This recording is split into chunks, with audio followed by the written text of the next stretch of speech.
think that was well said. Yeah. Well, I think this next question is kind of piggybacking on that. If you could tell our nation's leaders one thing, would it be about an individual policy? Would it be advice on how to address disagreements? If you could be face to face with the people who run the country, what would you say? I'll go first on this one because I think I might have a bit of a controversial stance. I would say that I think you can do better for your constituents. And I say that because I believe that it's possible.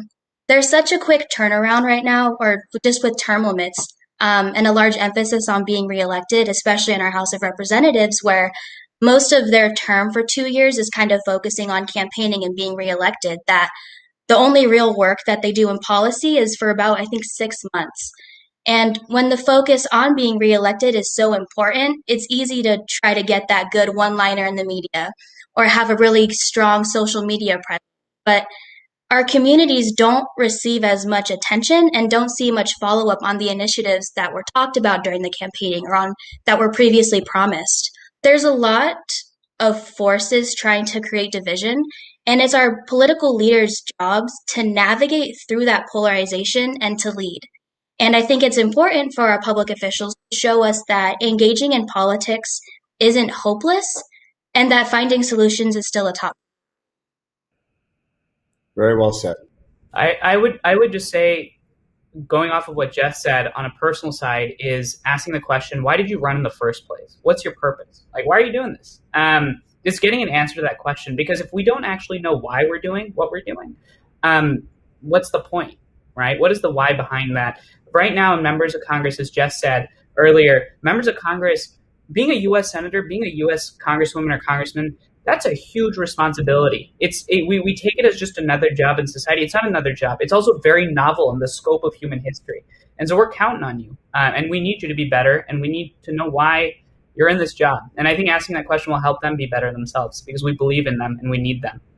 Only thing I think that I would add to this is, you are our leaders, and we have to focus on healing this divide. Right? We can stay in the same bad incentive structures, in the same polarization, as long as we want. But if you want to do something about it, if you want to heal our nation, you have to be able to reach across the aisle in Congress, but you also have to be able to talk to the constituents that you didn't vote for you, right? And realize that you represent all of your constituents and all of your community. And so I would really just say to all our leaders out there, the division that we have in America is unsustainable, if not straight up impending doom. It's in our classrooms, it's in religion, it's within race and gender. And so, we can sit around and pretend like our hands are tied, or we can go out and start healing those divisions. And that's what I'd like to see from our leaders. Well said. Please, all three of you run. Please, all three of you run. I think it's really an undervalued commodity right now. This energy, the feeling of someone whose main goal is to kind of solve problems and not just win an argument. I think people are starved for it. And there is such a backward incentive to how we do anyway, I know we're getting a little off script. No, I'm not going to tell you here because this is the problem. It's such a backward system. I mean, why aren't there term limits? Anyway, sorry.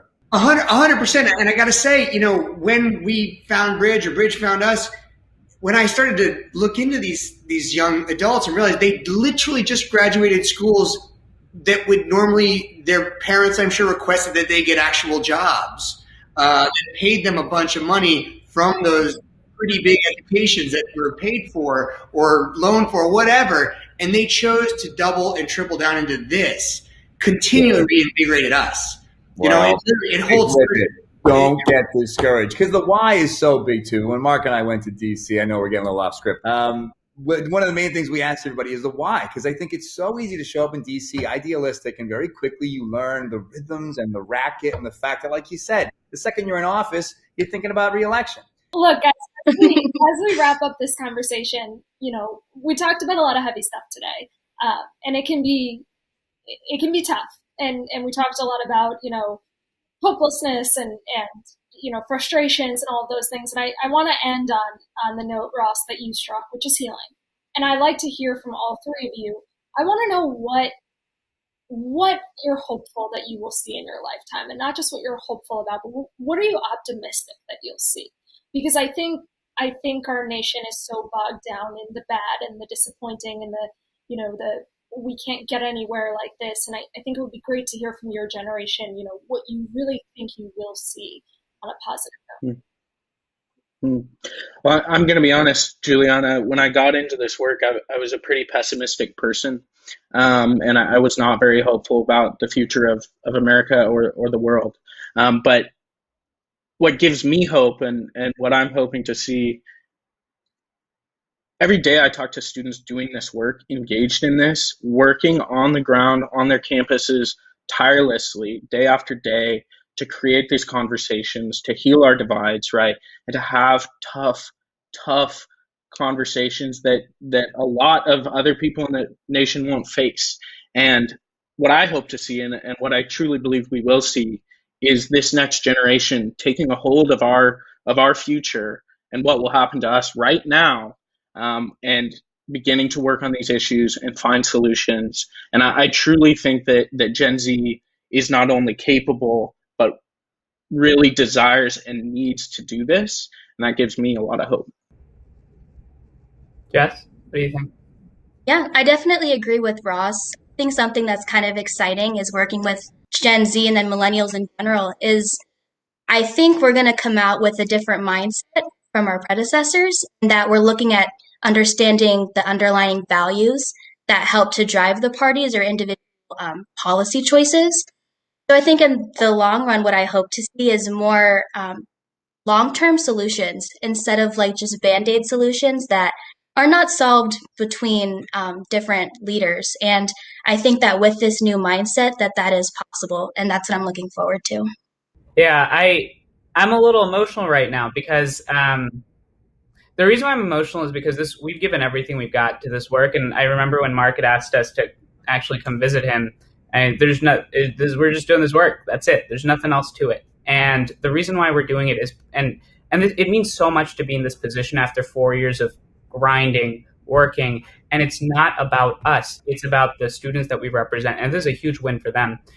And so what I want to see is for all those young people that we talk to on a daily basis to get involved and to use this platform as an inspiration for doing something good. I don't have any policy prescriptions. I don't have any demands. The only aspiration I have is just for every young person that's thinking about the fact that this is not right or it's just not working for them, is that they've got to do something about it. We've got to find our purpose, and we have to get engaged, have some perspective. We have the privilege to complain about problems that half the world doesn't even have the ability to complain about. That's huge. And so let's just maintain that perspective and push forward.